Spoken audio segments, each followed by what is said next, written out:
महाकाल की गुलामी मेरे, इसे कहते हैं संकीर्तन। अगर मैं अकेला गाऊंगा तो हो जाएगा कीर्तन।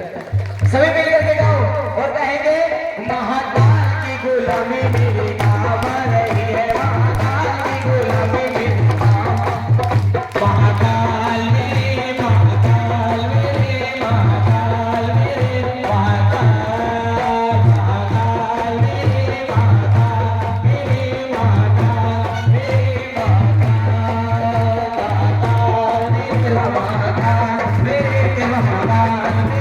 महाकाल मेरे, महाकाल मेरे, महाकाल मेरे, महाकाल मेरे, महाकाल मेरे, महाकाल मेरे बाबा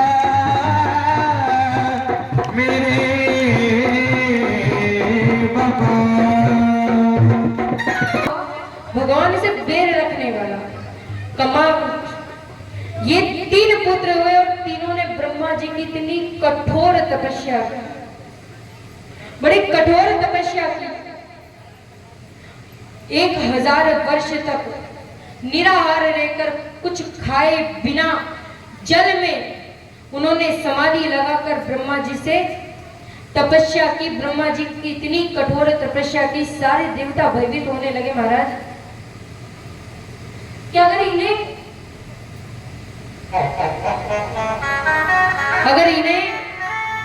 वरदान दे दिया तो ये तीनों लोगों को नष्ट कर देंगे, सारे देवताओं को नष्ट कर देंगे और अपना आधिपत्य जमा लेंगे स्वर्ग पर इन तीनों की तपस्या को कोई भंग नहीं कर पाया। जब ब्रह्मा जी प्रसन्न हुए तो तारकाक्ष ने कहा कि हमें अमरता का वरदान दे दो। ब्रह्मा जी ने कहा ये संभव नहीं है, ये संभव नहीं है। सोई उसने कहा कि हमें ऐसे पुर बनाकर दो जिसमें कभी धन की कमी ना हो। हमें 3 पुर बनाकर दो जिसमें कभी धन की शस्त्र की कमी ना हो। जो सबसे बड़ा पुत्र था तारकाक्ष, उसने कहा मेरी जो पुर होगी वो स्वर्ण की होगी। जो छोटा पुत्र था मंजला पुत्र विद्युन्माली, उसने कहा मेरी पुर चांदी की होगी। और जो छोटा था सबसे छोटा कमलाक्ष, उसने कहा मेरी पुर लोहे की होगी और हमें कोई मार ना सके ब्रह्मा जी कहते हैं तुम्हें कोई और नहीं मार सकता, केवल वो कैलाशपति शंकर ही तुम्हें मार सकते हैं, उनके अलावा कोई भी इस पुरों को नष्ट नहीं कर सकता। ब्रह्मा जी कहने लगे तुम इस वरदान को मांग तो रहे हो। तीनों पुत्र कहने लगे हमारा अंत तभी होगा जब ये तीनों पुर एक साथ जलकर नष्ट होंगे, तभी जाकर हमारा भी अंत होगा। ब्रह्मा जी इतना वरदान देकर अंतर ध्यान हो गए। उन तीनों की शक्ति इतनी बड़ी कि सारे देवता त्राही त्राही करने लगे, रुदन करने लगे, रोने लगे। महाराज अब हमारा क्या होगा? हमारी पीड़ाओं को, कष्टों को दूर कैसे करेंगे? तब भगवान विष्णु और ब्रह्मा जी से प्रार्थना की। ब्रह्मा ने जाकर सारे देवताओं को शांत किया, उनको सांत्वना दी कि तुम चिंता मत करो। भगवान शिव द्वारा इन तीनों दैत्यों का उद्धार होगा। इन तीनों देवताओं के दुखों के, इनके कष्टों से तुम्हें निवृत्ति मिलेगी। आज भोले बाबा कैलाश पर्वत पर बैठे थे, तभी सारे देवता रुदन करते हुए, रोते हुए कैलाश पर्वत पर पहुंच गए। जाकर भगवान से प्रार्थना करने लगे। भोले बाबा से कहने लगे आप तो सब कुछ जानते हैं, आपके पुत्र कार्तिकेय जी ने तारकासुर से हम सभी देवताओं को बचाया था, हमारे स्वर्ग के अधिपत्य को बचाया था। आज उनके तीनों पुत्र ब्रह्मा जी की वजह से बलवान हो गए हैं और हमसे बार बार युद्ध करते हैं और हम युद्ध में हार जाते हैं और उन्होंने सारे संसार में त्राही त्राही कर दी है। आप ही उनसे हमारी रक्षा कर सकते हो। भोले बाबा ने कहा तुम चिंता मत करो, समय आने पर उन दैत्यों का भी उद्धार होगा। एक दिन जब अत्याचार बढ़ने लगा तो ब्रह्मा विष्णु शिव जी त्रिदेव अपनी सेना लेकर उन तीनों से युद्ध करने लगे। युद्ध करने में सारे नंदीगण, वीरभद्र, भैरव सभी इत्यादि एक दूसरे से युद्ध करने लगे। युद्ध करते करते सारे देवता खंडित हो गए, पर उन तीनों का बाल भी बाका नहीं हुआ।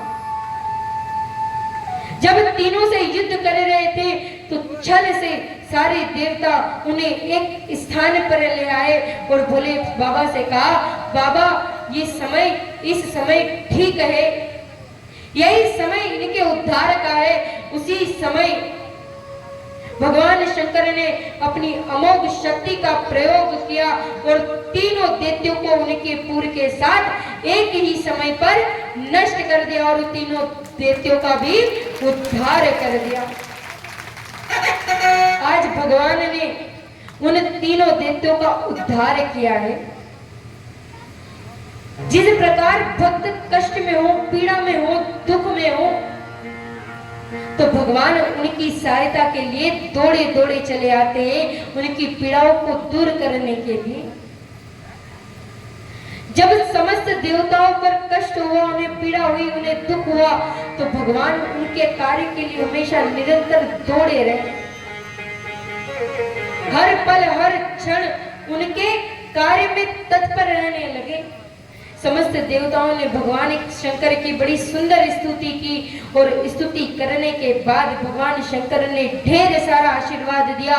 जितने देवता थे सभी ने भगवान से प्रार्थना की कि हे देवादि देव महादेव, हे कैलाश के निवासी, हे पार्वती स्वामी, हे कार्तिकेय पिता, हे गणेश पिता, हे महेश, हे जगदीश्वर, आपको हमारा बारंबार प्रणाम है।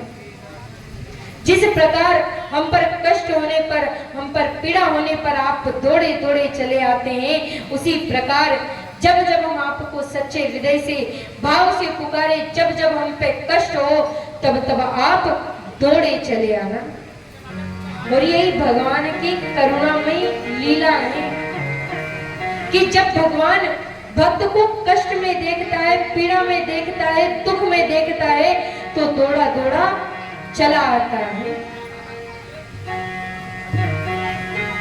जब भगवान भक्तों को कष्ट में देखता है, पीड़ा में देखता है, तो उन भक्तों के कष्टों को देखकर हमसे ज्यादा दुखी वो होता है, वो ज्यादा दुख होता है। और हम कहते हैं भगवान हमारी सहायता नहीं कर रहे, पर भगवान परमपिता परमेश्वर को पता है कि मेरे पुत्र को कब और क्या देना है, कब किस चीज की उसे ज्यादा आवश्यकता है। हम कहते हैं ना भगवान ने हमें ये नहीं दिया, भगवान ने हमें वो नहीं दिया, भगवान ने हमें ये नहीं दिया, पर उस भगवान को पता है कि हमें कब और क्या देना है। जैसे माता पिता को पता है कि हमारे पुत्र को हमें कब और क्या देना चाहिए, इसीलिए भगवान से जब मांगने जाओ तो ये मत मांगो कि भगवान हमें ये दे दे, भगवान हमें वो दे दे।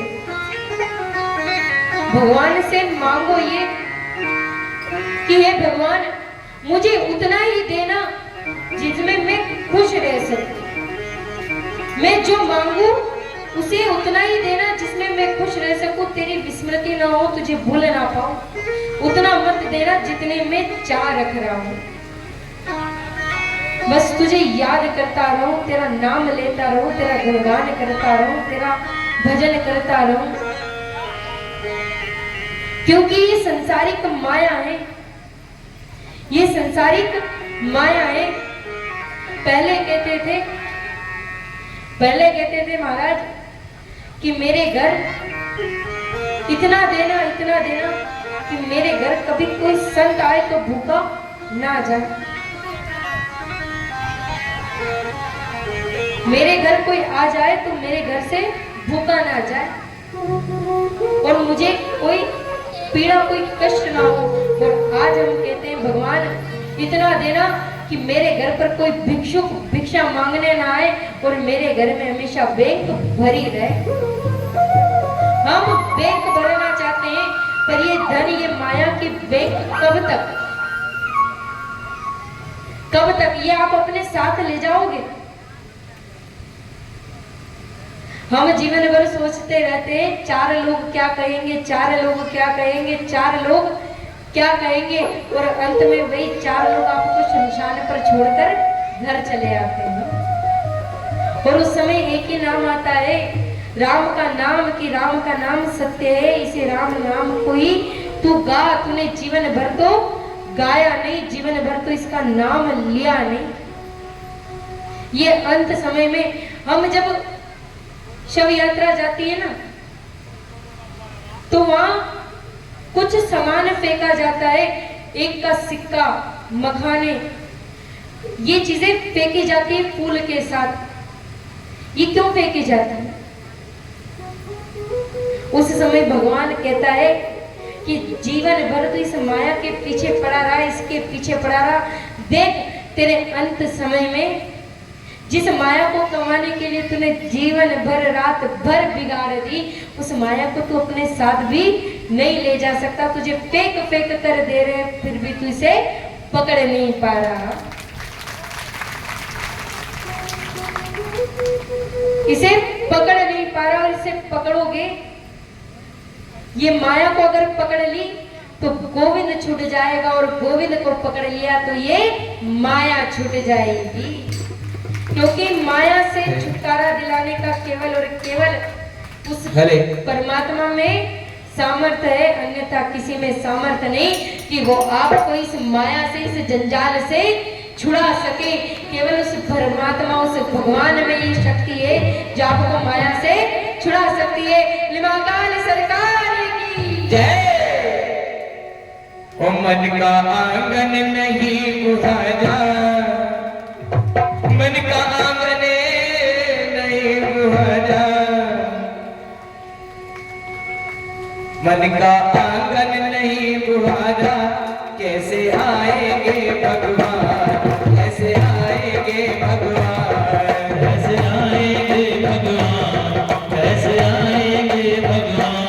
मन का आंगन नहीं बुझा, मन का आंगन नहीं बुझा, सुखी करना की राजा, कैसे आएंगे भगवान, कैसे आएंगे भगवान, कैसे आएंगे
नहीं तुम्हारा, कैसे आएंगे भगवान, कैसे आएंगे भगवान, कैसे आएंगे भगवान, कैसे आएंगे भगवान।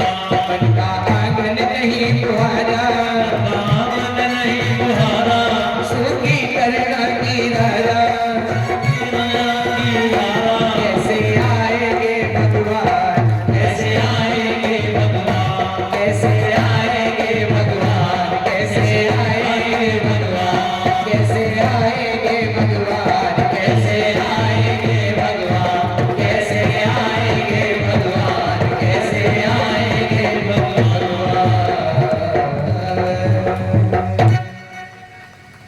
बोले महाकाल सरकार की। अच्छा, भजन समझ में आया कि नहीं आया? आ गया? क्या समझ में आया? आ गया तो क्या समझ में आया?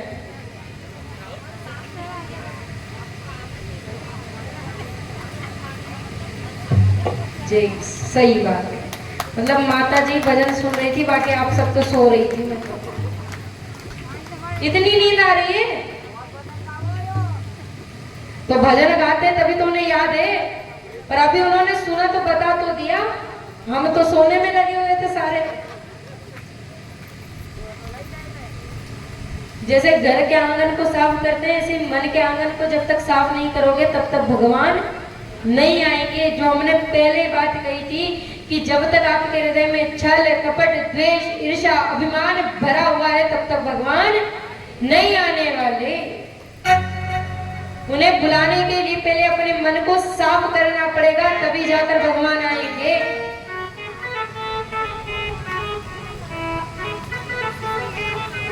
नारद जी महाराज पूछते हैं, जब भगवान विष्णु और इंद्र देवता, बृहस्पति देव, ये तीनों भगवान के दर्शन करने गए थे, तब उस समय क्या हुआ था?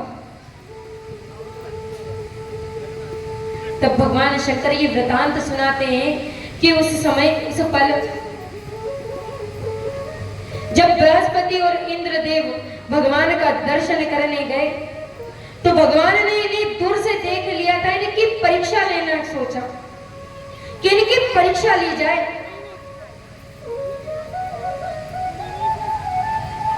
तो अपने गले में मुंडों की माला को, हाथों में कमंडल लिए भोलेनाथ मार्ग में खड़े हो गए। जब इंद्रदेव और बृहस्पति देव आए तो इंद्र ने उस बाबा को देखकर कहा, महाराज भोले बाबा कहाँ हैं? वो शिव गण समझने लगे, शिव को गण समझने लगे।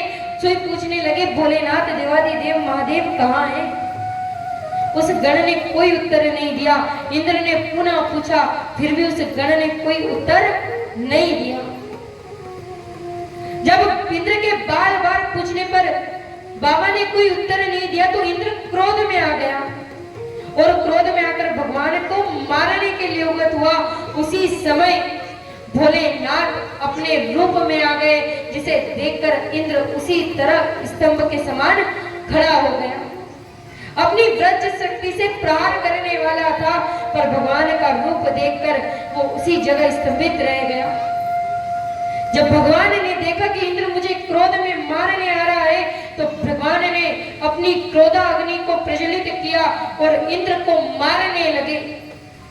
उसी समय बृहस्पति ने आकर भगवान के चरण पकड़ लिए और उनके चरणों में गिरकर कहने लगा, हे महादेव, आप तो जगत पिता है, जगत परमेश्वर है। ये इंद्र तो अभिमानी है, अभिमान के वश, इंद्र के मद में वश होकर ये आपसे ऐसी दुर्दशा कर गया, आप इसे क्षमा कर दीजिए। ये सब देवता आप ही के तो पुत्र हैं, आप ही के तो बालक हैं।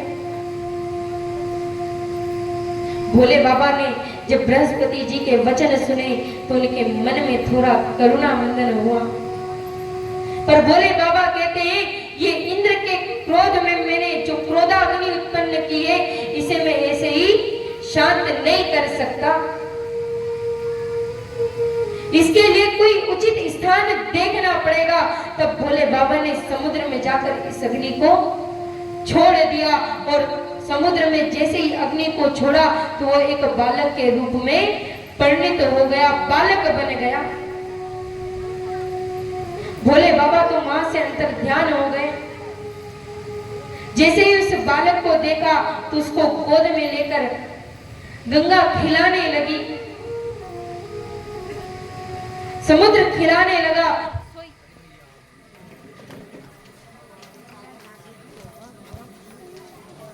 ओम नमः शिवाय। ओम नमः शिवाय।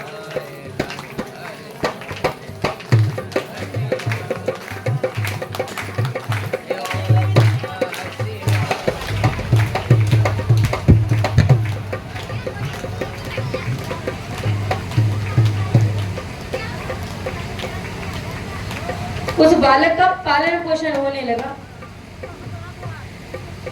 तब उस नन्हे से बालक, जो नन्हा सा बालक था, जोर जोर से रोने लगा। इतनी तेज रोया, इतनी तेज रोया कि सारा स्वर्ग लोक कांपने लगा, धरती हिलने लगी, भूकंप आने लगा। सारे देवता त्राही त्राही करने लगे, ये कौन है, ये किसके रोने की आवाज आ रही है। सारे देवता दौड़े दौड़े ब्रह्मा जी के पास गए और ब्रह्मा जी से पूछने लगे, बाबा आप ही बताइए कि बालक की रोने की आवाज कहां से आ रही है और इतना तेज कौन रो रहा है। जब ब्रह्मा जी ने समुद्र के निकट जाकर देखा तो वो बालक रुदन कर रहा था, रो रहा था।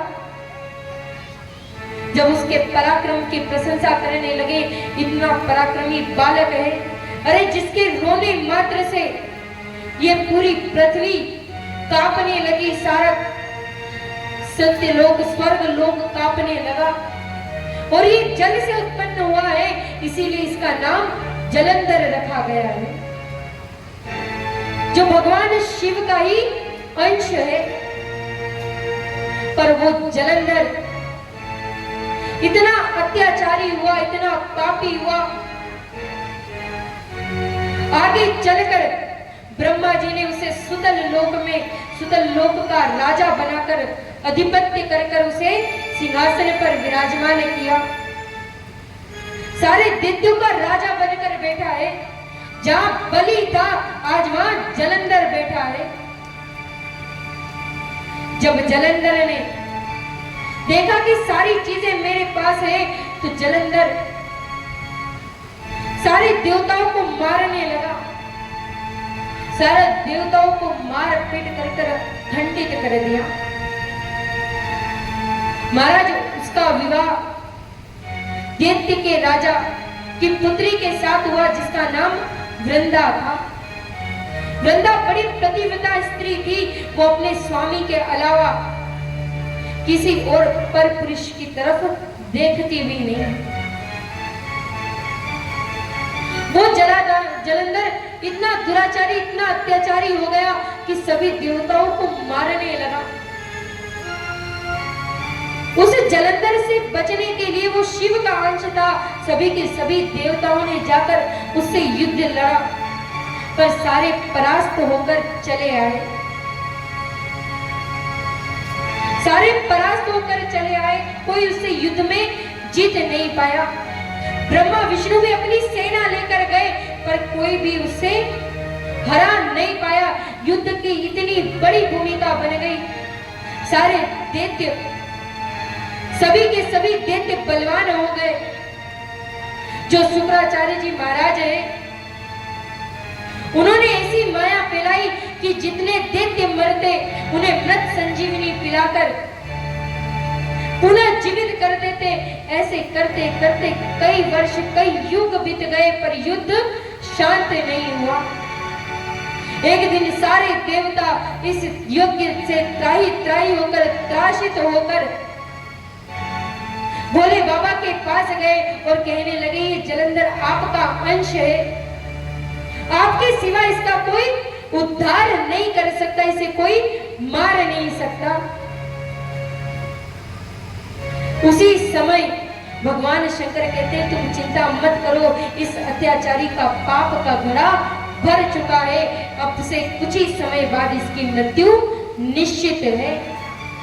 आज भोले बाबा अपने 60,000 गणों के साथ 3 लाख भूत प्रेतों के साथ युद्ध भूमि पर पधारे हैं।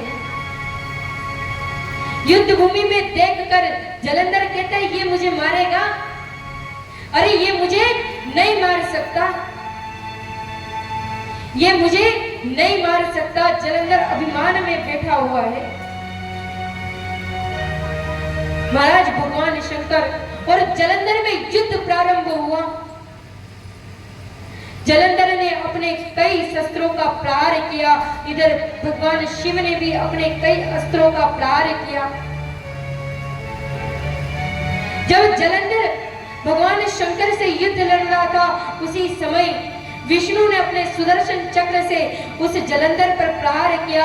जैसे ही जलंधर पृथ्वी पर गिरा, उसी समय भगवान शंकर ने त्रिशूल से उसके मस्तिष्क को काट दिया और उस त्राही से सारे दैत्यों को और सारे दुष्टों को मारकर भगवान ने सबका उद्धार किया है। भगवान ने हर पल हर क्षण सभी की रक्षा की है। नारद जी महाराज कहते हैं आपने मुझे जलंधर व्याख्यान सुनाया, मुझे बड़ा अच्छा लगा। हे पिता ब्रह्मा जी, मुझे अब आगे की कथा सुनाने का कष्ट करें। यही कथा व्यास जी महाराज सनत कुमारों से सुन रहे हैं और यही वृत्तांत नारद जी महाराज अपने पिता ब्रह्मा जी से श्रवण कर रहे हैं। नारद जी महाराज पूछते हैं ये शंखचूर्ण युद्ध में कैसे पराजित हुआ और किस प्रकार इसकी पत्नी तुलसी ने इसे श्राप दिया है।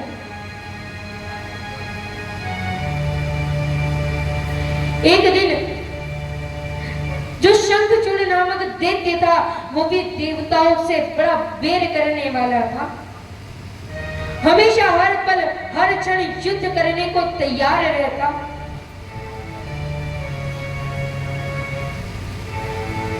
एक दिन इसने विचार किया कि मैं जब युद्ध पर जाऊं, इनकी पत्नी है तुलसी,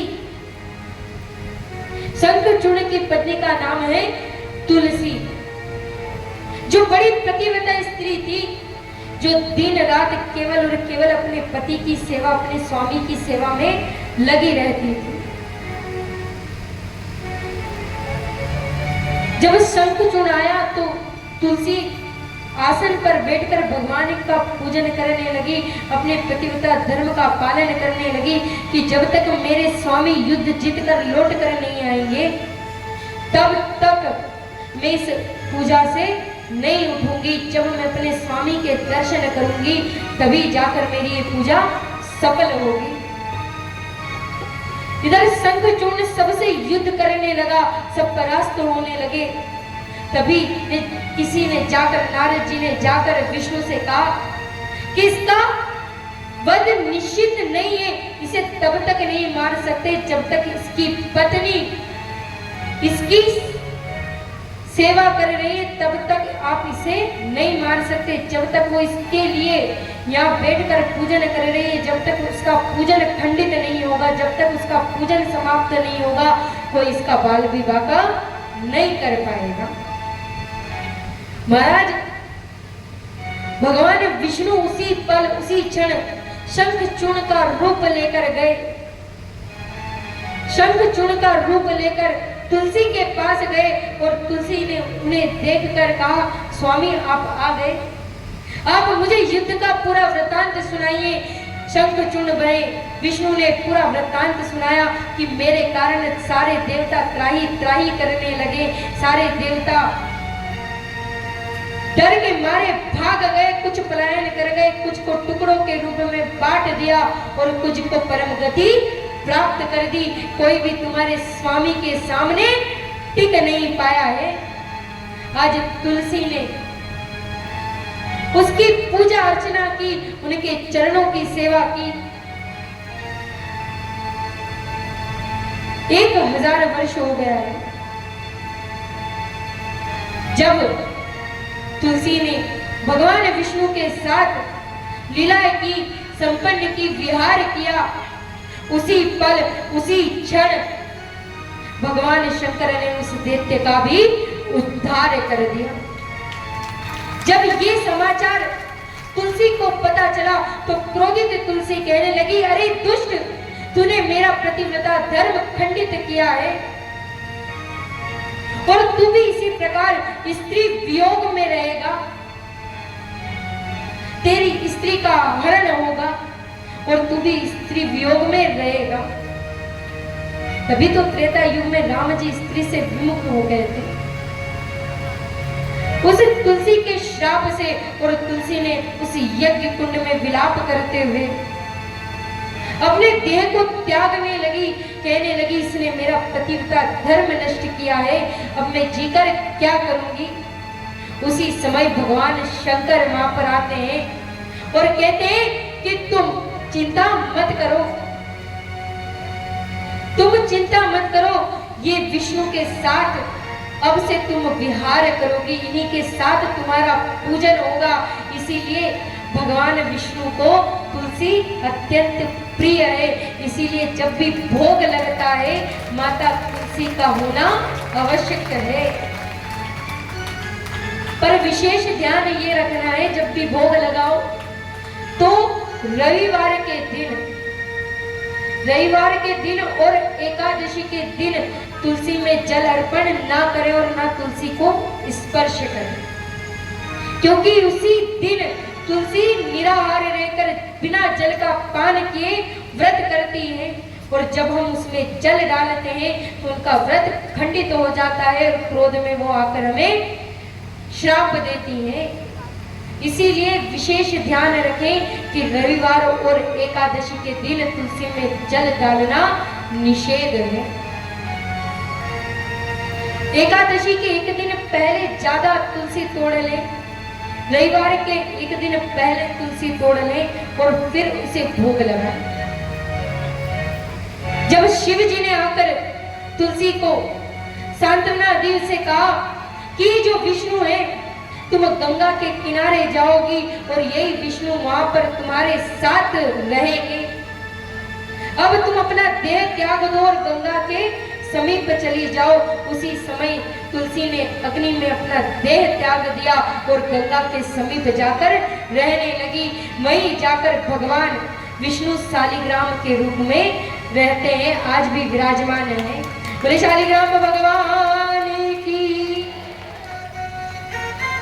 ब्रह्मा जी कहते हैं उन्हें प्रतिव्रता धर्म नष्ट किया, उसी पल उसी क्षण तुलसी ने उन्हें ये श्राप दिया था। आज ब्रह्मा जी प्रहलाद जी का चरित्र सुना रहे हैं, हिरण्यकश्यप। नारद जी पूछने लगे ये हिरण्यकश्यप कौन है, हिरण्याक्ष कौन है, आप इनका वृत्तांत मुझे सुनाइए। तब ब्रह्मा जी उन्हें ये वृत्तांत सुना रहे हैं कि जब पृथ्वी की स्थापना हो रही थी उसी समय हिरण्याक्ष नामक दैत्य था जो भगवान से युद्ध लड़ने आया था। जो भगवान से युद्ध करने आया था तो भगवान 12 रूप में आकर विष्णु ने उस हिरण्यकश्यप को हिरण्याक्ष का वध किया था और पृथ्वी की स्थापना की थी। इन्हीं के बड़े भाई हिरण्यकश्यप को जब पता चला, इन्हीं के बड़े भाई जब हिरण्यकश्यप को पता चला कि मेरे भाई को विष्णु ने मारा है तो भगवान से उनका द्वेष हो गया था।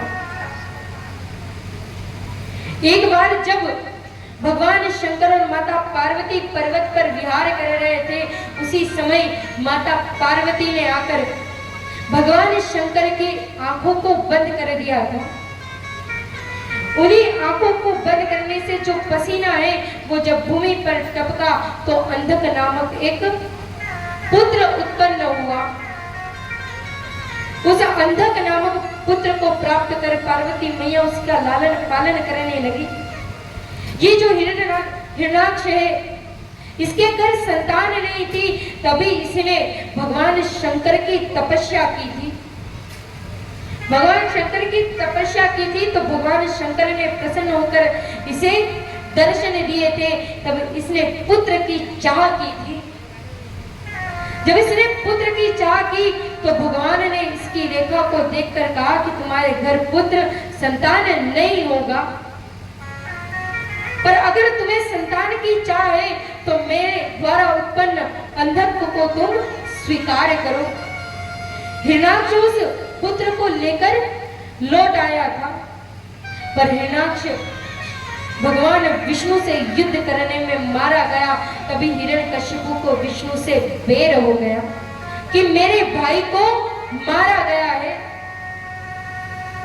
आज जब तक मैं नारायण विष्णु को नहीं मार दूंगा तब तक मैं घर लौटकर नहीं आऊंगा, जब तक वरदान लेकर नहीं आऊंगा। हिरण्यकशिपु तपस्या करने गया, कठोर तपस्या की। सारे ब्रह्मा जी इत्यादि देवताओं से बार बार प्रार्थना करने लगे कि हे ब्रह्मा जी, अगर इस दैत्य ने वरदान मांग लिया तो ये सबको मार देगा, ये सबको मार देगा। पर ब्रह्मा जी उसकी तपस्या से प्रसन्न हो गए और उसे दर्शन देने पहुंच गए। तभी हिरण्यकशिपु ने कहा, ब्रह्मा जी आप अगर मेरी तपस्या से प्रसन्न हो तो मुझे ये वरदान दे दो कि मैं अमर बन जाऊं, मुझे कोई मार ना सके। ब्रह्मा जी कहते ये तो संभव नहीं है, मैं तुझे अमरता का वरदान नहीं दे सकता, क्योंकि ये मृत्यु लोक है, यहाँ सबको मृत्यु से मिलकर ही जाना पड़ता है, यहाँ कोई बच नहीं सकता। तब हिरण्यकशिपु वरदान मांगता है कि मुझे वरदान दे दो कि मैं दिन में मरूं ना रात में मरूं, ना अंदर मरूं ना बाहर मरूं, ऊपर मरूं ना नीचे मरूं, अस्त्र से मरूं ना शस्त्र से मरूं, ना आपके बनाए हुए इस संसार में किसी जीव से मरूं, ना आपके बनाए हुए इन 12 महीनों में मरूं। ब्रह्मा जी कहते हैं तूने अमरता का वरदान न मांगकर भी अमर होने का वरदान मांग लिया है, पर अब इस वरदान के लिए मैं तुम्हें मना नहीं कर सकता। तथास्तु कहकर भगवान वहां से अंतर ध्यान हो गए। जब हिरण्यकशिपु तपस्या कर घर आया तब उनके 4 पुत्र थे, 3 पुत्र देवताओं ने मार दिए। जो चौथा पुत्र था प्रहलाद, वो भगवान का बड़ा भक्त बना, भगवान का बड़ा भक्त हुआ। पर हिरण्यकशिपु ने देवता नारायण से बैर कर लिया, सारे देवताओं को मारने लगा, खंडित करने लगा, सारे देवताओं को उनके स्वर्ग से निकाल कर फेंक दिया। सारे देवता रोते रोते भगवान विष्णु के पास गए, जाकर प्रार्थना करने लगे, हे भगवान हमारे कष्टों को दूर करो, हमारी पीड़ा को दूर करो। ये जो हिरण्याक्ष नामक दैत्य है, ये हर पल हर क्षण हमें मारने लगता है, हम इसकी वजह से त्राही त्राही करने लगे हैं। सारे देवता रुदन करने लगे, रोने लगे। और जब भक्त चिंता में कष्ट में होता है, पीड़ा में दुख होता है, तो वो रोता है, वो रोता है और रोते रोते भगवान को पुकारता है कि हे भगवान हमसे क्या गलती हुई जो तुम हमारी रक्षा करने को नहीं आ रहे। कहते हैं भगवान पल भर में झोली भरते हैं तो पल भर में झोली खाली कर देते हैं। अगर आप अपने मन में अभिमान करोगे ना, आप अगर अपने मन में अभिमान लाओगे ना कि अरे भगवान क्या है, उनको हमारे आगे भगवान भी छोटे हैं, तो समझ लेना आपने उसकी सत्ता के, उसके भाव को, इसके महत्व को नहीं जाना। क्योंकि आज इस समय कलयुग में भक्त तो हैं, पर भक्त भी संशय में पड़े हुए हैं। कोई कह देता भगवान होते नहीं, तो हम उस सीमा पर, उस राह पर चले देते हैं कि हाँ भगवान नहीं होते हैं। अरे भगवान नहीं होते तो आपके घर में जो बैठे हैं वो कौन है? हम कहते हैं हमने भगवान के दर्शन नहीं किए। कौन कौन कहता है कि हमने भगवान को नहीं देखा? कौन कहता है कि हमने भगवान को नहीं देखा? अच्छा, किसने भगवान को देखा? सच्ची बताओ, देखा है? कैसे देखा बताओ? भगवान को कैसे देखा है? भगवान चतुर्भुज रूप में आपके सामने बैठे हुए हैं। चतुर्भुज रूप में आपके सामने बैठे हुए हैं, कैसे देखा भगवान को बताओ? कहते हो ना आप सबने भगवान को देखा है, तो कैसे देखा है बताओ? माता पिता के रूप में हर पल हर क्षण आपके साथ परमात्मा रहते हैं। आपको कहीं और खोजने की आवश्यकता नहीं है। भगवान 24 घंटे आपके सामने उपलब्ध है। अरे जिसे हमें हृदय में खोजना चाहिए उसे हम संसार में खोजने जाते हैं, और जो चीज संसार में है ही नहीं उसे खोजोगे कैसे? भगवान तो हमारे हृदय में है। प्रहलाद जी ने जब हिरण्यकश्यप ने प्रहलाद से पूछा कि बता तेरा नारायण कहाँ है, बता तेरा नारायण कहाँ है, तो प्रहलाद जी मुस्कुराकर कहते पिताजी हर घट मेरो साइया, खाली घट नहीं कोई, मोह में तुझ में खड़क खम्भ में चित देखो उत राम है। पिताजी इस संसार में हर जगह हर तरफ भगवान विराजमान है। भगवान चारों तरफ है। आप क्या विचार कर रहे हो? मुझ में इस निर्जीव वस्तु, इस खंबे में भी भगवान विद्यमान है, इस खंबे में भी भगवान है। हम प्राणी है महाराज। जब हम कोई कार्य करते हैं ना, जब चोर चोरी करता है तो वो चारों तरफ देखता है, अपनी दाईं बाईं आगे पीछे चारों तरफ देखता है कि कोई उसे देख तो नहीं रहा। पर वो चोर उस समय ऊपर देखना भूल जाता है। वो ऊपर देखना भूल जाता है कि यहाँ तो कोई नहीं, पर वो ऊपर वाला देख रहा है। इसीलिए तो जब हमें कोई पीड़ा कोई कष्ट देता है तो हम क्या कहते हैं? इसे अभी कष्ट पीड़ा दुख देने दो, जितना देगा उतना देगा, वो कोई नहीं, मैं क्या करूंगा, मेरा ऊपर वाला देख रहा है। आपको ऊपर वाला देख रहा है कि नहीं? देख रहा है ना?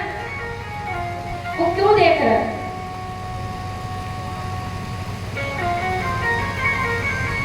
क्योंकि आप उससे सच्चा प्रेम करते हो। जब आप किसी से सच्चा प्रेम करते हो ना, तो आपको उसके अलावा कोई और दिखाई नहीं देता। और बनावटी प्रेम करते हो ना, तो पूरा संसार दिखाई देता है।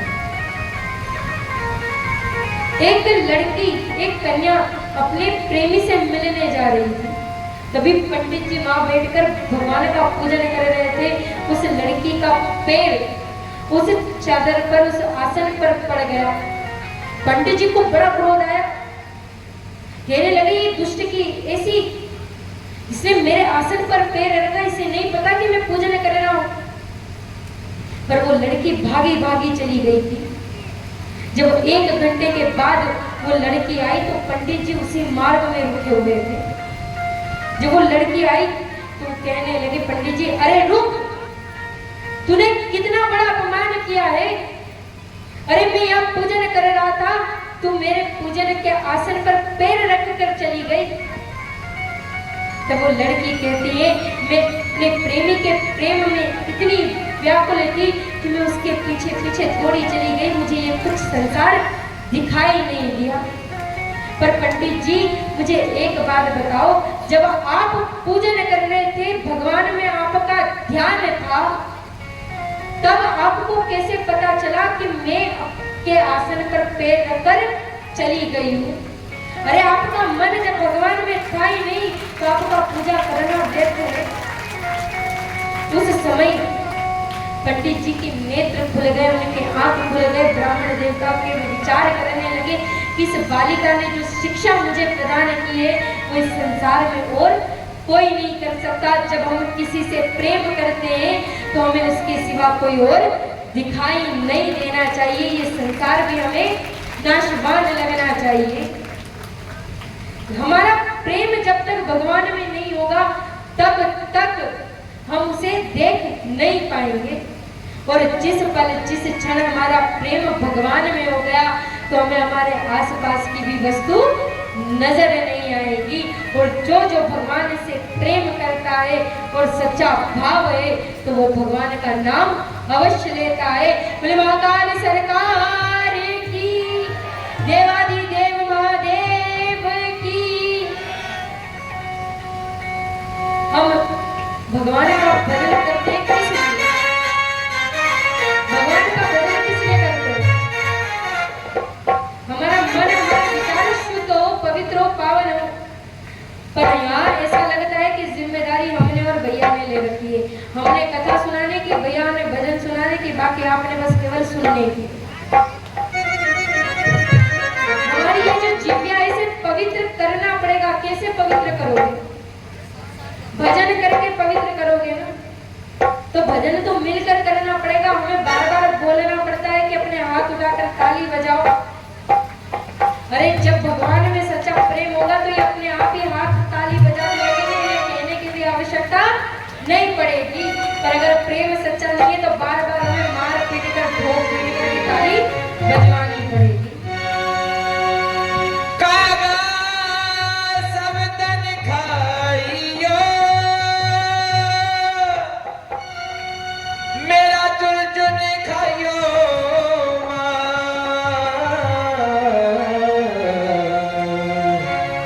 ये तूने नामत खाइयो बाबा मिलन के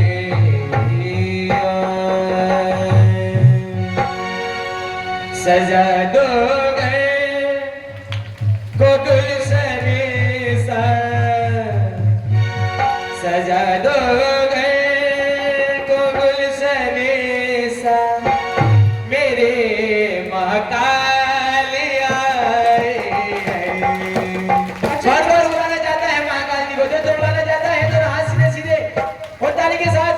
कहेंगे सजा दो गए को गुलशन सा, सजा दो गए को गुलशन सा मेरे महाकाल आए। सजा दो गए को गुलशन सा मेरे महाकाल आए।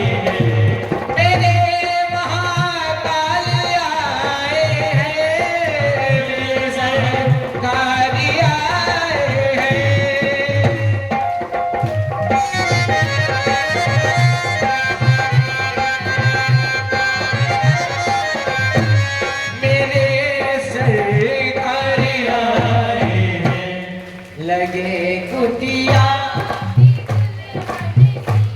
लगे कुटिया भी, लगे कुटिया भी दुल्हन सी। ऐसा नहीं, क्या बात है। दोनों हाथ खोल करके और ताली के साथ सजा दो गए को गुलशन सा मेरे महाकाल आए।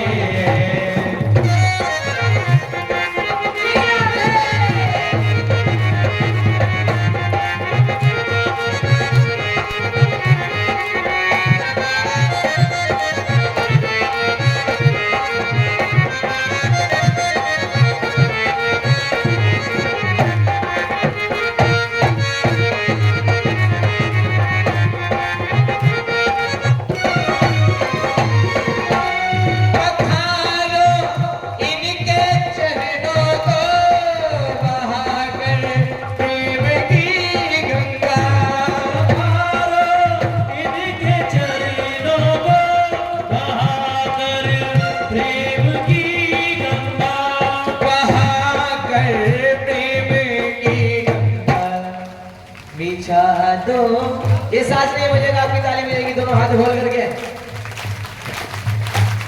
बिछा दो अपनी पलकों को, बिछा दो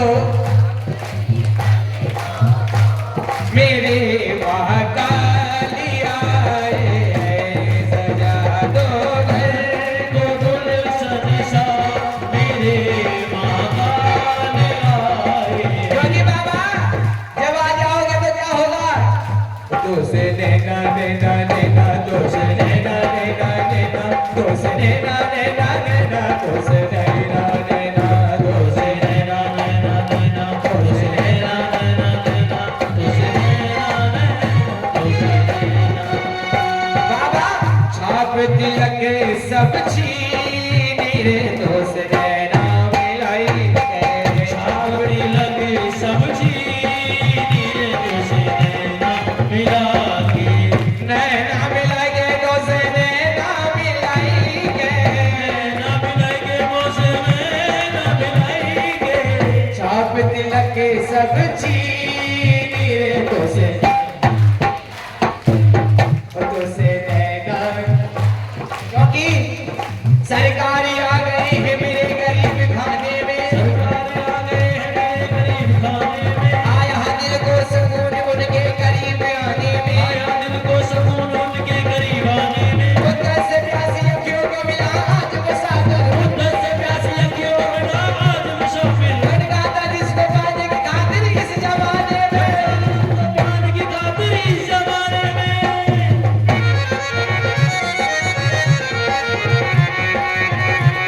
तुम आकर फिर नहीं जाना हमारी सूनी दुनिया से,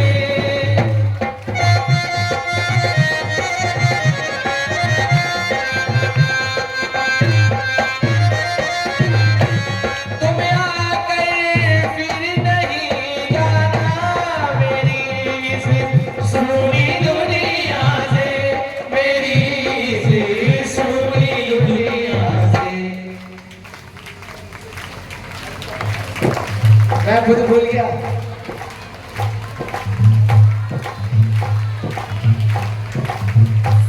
बिछा दो अपनी,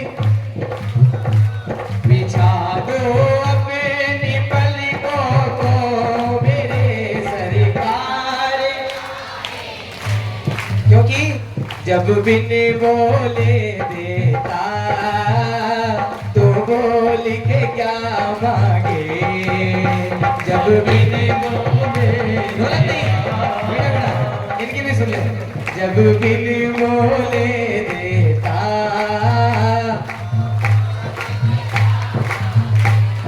दोनों हाथ में खोल करके और ताली के साथ, ओ जब बिन बोले देता तो बोल के क्या मांगे, जब बिन बोले देता तो बोल के क्या मांगे। महाकाल महाकाल महाकाल महाकाल महाकाल महाकाल महाकाल महाकाल महाकाल महाकाल महाकाल महाकाल, जब बिन बोले देता तो बोल के क्या मांगे, जब बिन बोले देता तो बोल के क्या मांगे। ए बाबा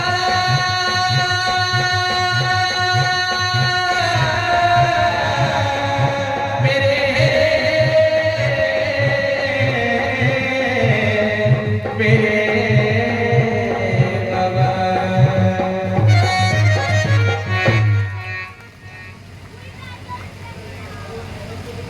बोले महाकाल भगवान की। आइएगा कुछ दानदाताओं का दान इस प्रकार है।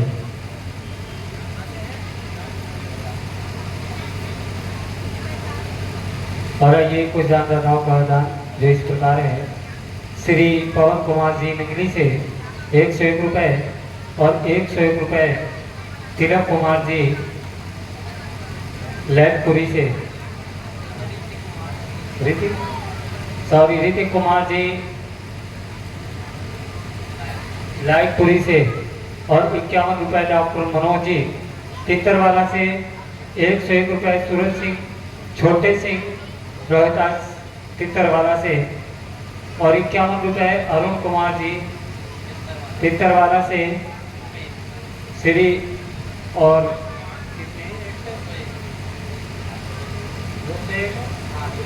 201 रुपए उमेश कुमार जी खेड़ा से, 101 रुपए निर्मला लयपुरी से, 51 रुपए आरोही सनौब जितेंद्र जी तितरवाला से और 51 रुपए उदित सनौब चंद्रसेन जी, 51 रुपए विपिन भोजपुर से, 51 रुपए श्री मांगेराम जी, 21 रुपए सुभाष की लड़की हर्षित और 51 रुपए क्या नाम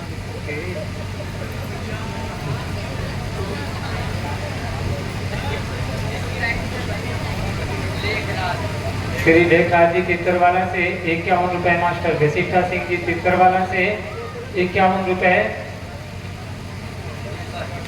विश्वर सिंह जी नंगली से, 21 रुपए हरपाल भगत जी नंगली से, 21 रुपए अशोक सिंह फजलपुर से और 101 रुपए अवनीश कुमार जी फजलपुर से, 51 रुपए गुप्तदान फजलपुर से, 51 रुपए शांति भवन कमालपुर से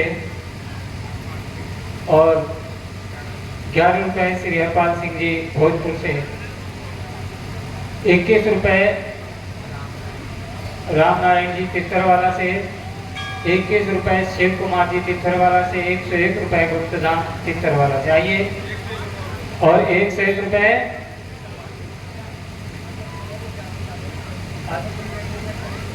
अच्छा श्री दिसंबर सिंह जी नंगली से 51 रुपए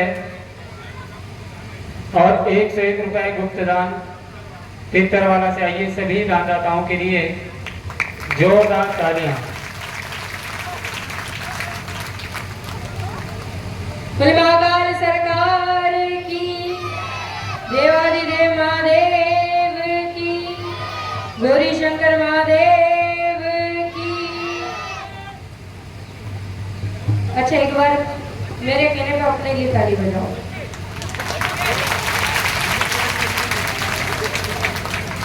वही मैं बोलने वाली थी कि कितनी तेज तालियां बजी भैया। अपने लिए सब बजाओ, भगवान के नाम पर कहाँ चले जाओ। भगवान के नाम पर बनाने बोलो, मक्खी भी ना मरे भैया हमसे उस ताली में। और खुद के लिए बजाने को बोलो तो भैया हाथ लाल हो जाए तब तक रुके ना। भगवान को बुलाना है तो भगवान ऐसे ही आ जाएंगे। भगवान ऐसे ही आ जाएंगे आपके पास। कैसे आएंगे?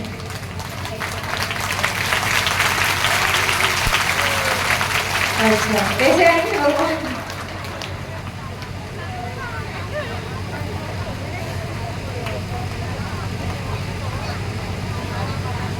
उन्हें रिझाना पड़ेगा, उन्हें बुलाना पड़ेगा और बुलाने के लिए हमें बार बार एक ही कार्य करना पड़ेगा, उनका नाम लेना पड़ेगा। जब तक नाम नहीं लोगे जब तक वो आने के नहीं।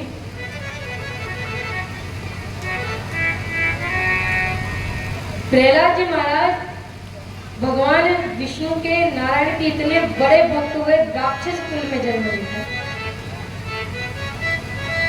और अगर ऐसे समय हमें कोई भक्ति करने को कह दे तो महाराज हमें पूरे संसार भर का जोर बीमारी आज ही पकड़ लेगी। अगर हमसे कोई कह दे कि एक ही स्थान पर बैठकर 3 घंटे तक भगवान की माला जाप करनी है, महाराज तो पूरा का पूरा बीमारी ने घेर लिया, हमसे तो दारू वगैरह बैठे ही नहीं जाए।